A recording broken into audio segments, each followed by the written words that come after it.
Hi everybody, this is Monica Palacio and I'm running to win the at-large seat on the DC Council this November. I'm the first Latina in the city's history to run for the DC Council.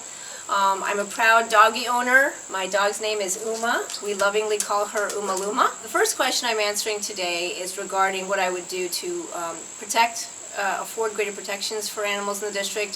The first thing I think we need to do is pass legislation banning the sale of animal fur, because we know that animals suffer an incredible amount of cruelty when they're used and for the process of selling their fur. Los Angeles has already banned the sale of animal fur, and I think the district needs to immediately move in that direction. Other countries have done this, and it's also important not just for our animals, but for our ecosystem and making sure that we're not housing animals and hurting them just for the purposes of selling their fur.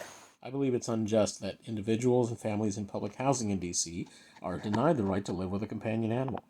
To address this inequity, I would propose legislation to allow pet families to live in DC Housing Authority controlled properties.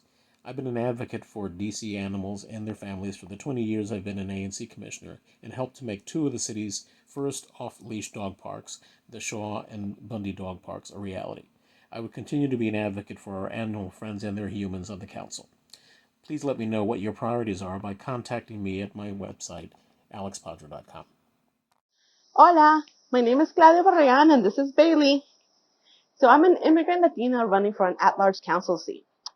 During COVID, a feral cat came into our lives. By June, she surprised us with kittens, and I needed access to veterinary services stat. My dog's veterinarian tried to charge me $600 for deworming medicine. After pleading for a discount, he agreed.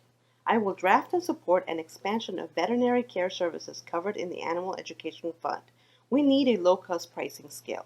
I also want to ensure that the fund is used to expand diversity and inclusion in the veterinary field. A veterinarian is one of the whitest jobs in America. In 2019, close to 90% of all veterinarians were white, and only 2.1% of vet techs were black. We need this bill now. La vida es muy corta para no vivirla feliz entre animales. Please vote for Claudia. Hi, I'm Chander.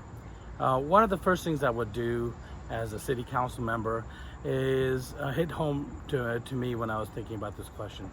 Our dog Ollie had heart valve disease, and we had to take him to emergency care and had him put to rest. But the cost of that, I realized, was something we were fortunate to be able to afford, but many families could not. So I really believe that we have to provide one of two options to make it easier on families when they face such a tragic time. One, if the vet is willing to cover the cost of it, they should get a tax break for providing that service. Alternatively, the Animal Outreach and Education Fund should be used to cover end-of-life services, so the families who are who are grieving at the loss of really their family member don't have to think about the cost of it, about whether to have a humane end-of-life experience for their pet or not. My name is Janae Lewis, independent candidate for DC City Council at large.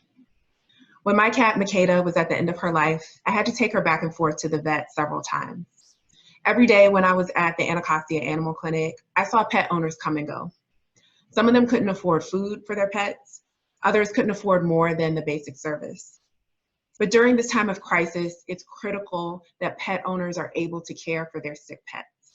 And expanding the Animal Education and Outreach Fund beyond spaying and neutering will allow them to do that. It can also create support for vital small businesses in our community. Local veterinary practices like the Anacostia Animal Clinic are critical partners and neighbors and friends in our community. So by expanding the fund, we'll provide extra safety and security to pet owners and their pets, and we'll also be able to help our important small businesses weather this economic crisis. As your current at-large council member, I have consistently supported legislation that protects our animals and eliminates inhumane policies. I believe that we can do better. I've been in the process of researching legislation that will better protect dogs that don't have families, particularly bully breed dogs. As the pet father of Roscoe, a rescue pit bull pup 10 years old. I'm particularly sensitive to how these breeds are discriminated against and our lack of protections for them. Also, I've consistently brought rescue animals to parades with me whenever I march in my official capacity or in my campaign to give exposure to pets that don't yet have family, to those who might take them in, and consistently those pets were adopted, which has always been such a joy.